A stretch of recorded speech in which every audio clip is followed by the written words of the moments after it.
In this episode, we're going to learn how to judge whether a piece of threat intelligence is worth trusting and worth acting on. This matters because not all intelligence is created for the same purpose, and not all intelligence is equally accurate, timely, or useful for your environment. Beginners often assume that if something looks official or uses technical language, it must be high quality, but that is not a safe assumption. Low-quality intelligence can waste time, create false alarms, and push teams toward the wrong priorities, which is harmful even when the intentions are good. High-quality intelligence, on the other hand, helps you make better decisions with less uncertainty because it is clear about what it knows, how it knows it, and what it means. The goal here is to give you a practical way to evaluate reliability, confidence, and operational fit so you can decide what to do with intelligence instead of simply reacting to it. Before we continue, a quick note. This audio course is a companion to our course companion books. The first book is about the exam and provides detailed information on how to pass it best. The second book is a Kindle-only ebook that contains 1,000 flashcards that can be used on your mobile device or Kindle. Check them both out at cyber.author.me in the Bare Metal Study Guide series. Start with source reliability, which is the question of how much you should trust the producer of the intelligence. Reliability is not about whether you like the source. It is about whether the source has a track record of accuracy and transparency. A reliable source usually explains what it observed, how it collected information, and what limitations might exist. An unreliable source often makes bold claims without showing evidence or describing methods, because it wants to sound impressive rather than be verifiable. Reliability can also be affected by incentives, because some sources are motivated by marketing, attention, or fear, which can lead to exaggeration. That does not mean marketing-driven sources are always wrong, but it means you should be more skeptical and look for supporting evidence. The practical skill is learning to ask whether the source has earned trust through consistent, verifiable reporting. Reliability also depends on proximity to the information, meaning how close the source is to the original observation. A source that directly observed an intrusion, analyzed artifacts, or collected telemetry is generally closer to the ground truth than a source that only repeats what someone else said. Each time information is copied and summarized, details can be lost or distorted, and uncertainty often grows. That is why primary observations, detailed analysis, and clear evidence are powerful signals of reliability. A beginner-friendly way to think about this is the difference between seeing something yourself and hearing a rumor through multiple people. The rumor might be true, but you should treat it with caution until it is supported. In threat intelligence, the same principle applies, and good reports often make the proximity clear.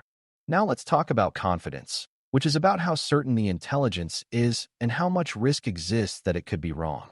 Confidence is not the same as importance, because something can be very important and still uncertain.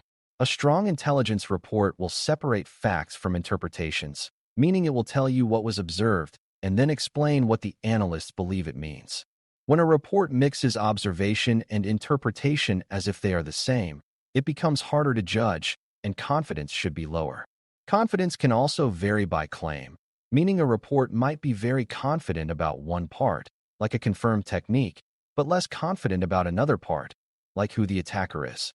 Your job is to recognize that intelligence is rarely all or nothing, and you should avoid treating it as a single certainty level. One way to judge confidence is to look for clarity about evidence and uncertainty. High-quality intelligence often includes specific details that can be checked, such as behavior descriptions, technical artifacts, or timelines, while also stating what is not known. Low-quality intelligence often uses vague language that cannot be tested, such as saying attackers may be targeting many organizations without describing what targeting looks like. Another sign of higher confidence is when multiple independent sources report similar patterns, because independent confirmation reduces the chance of a single mistaken interpretation. However, you also need to be careful, because many sources copy each other, which can look like confirmation when it is actually repetition. The practical habit is to ask what evidence supports the claim and whether the evidence is strong enough to act on. Acting on intelligence should be proportional to confidence, meaning low-confidence intelligence might drive monitoring and validation, while high-confidence intelligence might drive urgent protective actions. Operational fit is the third piece, and it is the question of whether the intelligence is usable for your specific environment and decisions. Even highly reliable, high-confidence intelligence can be a poor fit if it describes threats that do not align with your technology, your industry, or your risk profile. Fit is also about timing, because intelligence that arrives too late can be historically interesting but operationally irrelevant. Another fit factor is whether the intelligence can be translated into observable behaviors in your systems, because if you cannot detect it, it cannot guide action effectively. Fit also includes your maturity and resources, because intelligence that requires advanced detection capabilities may not be immediately actionable for an organization with limited visibility. A manager mindset recognizes that intelligence should support decisions you can realistically implement. A good fit means the intelligence can change what you do in a way that is feasible and beneficial. A common beginner mistake is believing that more detail always means better quality, but detail can be misleading if it is not relevant or not supported by evidence. A report might include long lists of technical indicators, but if those indicators are old, easily changed, or not connected to behavior, they may not help much. Another report might be shorter, but provide a clear behavioral pattern and a strong explanation of why that pattern matters, which can be more useful. Quality is not about length or technical depth. It is about accuracy, clarity, and usefulness. You should train yourself to look for the parts that help decision-making, such as what behavior to watch for, what assets are likely targets, and what defensive measures reduce risk. When you read intelligence with that lens, you stop being impressed by noise and start valuing actionable substance. It also helps to understand the difference between intelligence about who and intelligence about how. Attribution, meaning claims about which group is responsible, can be uncertain because attackers can hide their identity and mimic others. Behavior, meaning what techniques and patterns were used, is often more dependable and more useful for defense. That does not mean attribution is worthless, but it means you should be cautious about treating it as certainty. If a report is very confident about attribution but weak about evidence, that is a signal to lower your trust. If a report is careful about attribution but strong about behavioral details, that can be very valuable for detection and response. For exam thinking, choosing behavior-focused actions is often the more defensible choice because it aligns with what you can observe and control. This is part of operational maturity. Focus on what helps you defend, not just what makes for a dramatic story. Another key skill is recognizing bias and incentives in intelligence production.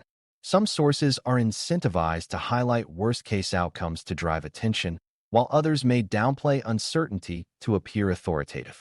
There can also be selection bias, meaning a source only sees a certain type of threat because of the environments they monitor. For example, a provider focused on one industry may report threats that are very real for that industry, but not representative of other environments. High-quality intelligence is aware of these limits and often explains its scope, such as what telemetry it covers or what customer base it reflects. Low-quality intelligence tends to speak as if it represents the entire world, even when it is based on a narrow slice. The practical habit is to ask what the source can actually see and what it might be missing. Judging quality also includes checking timeliness and freshness, because threat activity changes and old details may no longer apply. If a report describes indicators from a long time ago, those indicators may have been rotated or abandoned by attackers. Behavioral patterns can remain relevant longer, but even behaviors can shift when defenders adapt and attackers respond. A useful intelligence product will often make clear when the activity was observed and whether it is ongoing. If the timing is unclear, you should treat the intelligence as lower operational value until you can confirm it matches current reality. This matters because detection priorities should reflect current risk, not just historical interest. In a management context, you want to spend effort where it reduces today's risk and supports tomorrow's readiness. Once you evaluate reliability, confidence, and fit, you need a decision rule for what to do next, because evaluation without action is wasted. A simple approach is to choose a response tier based on the combination. If reliability is moderate and confidence is moderate but fit is high, you might choose increased monitoring and targeted validation. If reliability is high, confidence is high, and fit is high, you might choose to accelerate defensive measures and update response guidance. If reliability is low or fit is low, you might choose to document it and watch for confirmation rather than spending major effort. The exact action is not as important as the discipline of matching action to the intelligence quality. That discipline prevents overreaction and prevents neglect because it keeps decisions proportional and defensible. Finally, remember that judging intelligence quality is not a one-time skill. It is part of an ongoing cycle of improvement. You should learn from outcomes, meaning if intelligence-driven detections consistently produce useless alerts, you refine your intake and evaluation process. If intelligence helped you detect activity early, you reinforce that process and look for similar sources and patterns. Over time, you build an internal sense of which sources tend to be reliable, which types of claims require confirmation, and what information is most actionable for your environment. That is exactly what a security operations manager should be able to do, because leadership involves choosing where attention and resources go. When you can judge threat intelligence with reliability, confidence, and operational fit in mind, you turn a flood of information into clear priorities and calm, evidence-driven decisions. Thanks for listening. For more audio courses, daily newsletters, and more, please visit DailyCyber.News.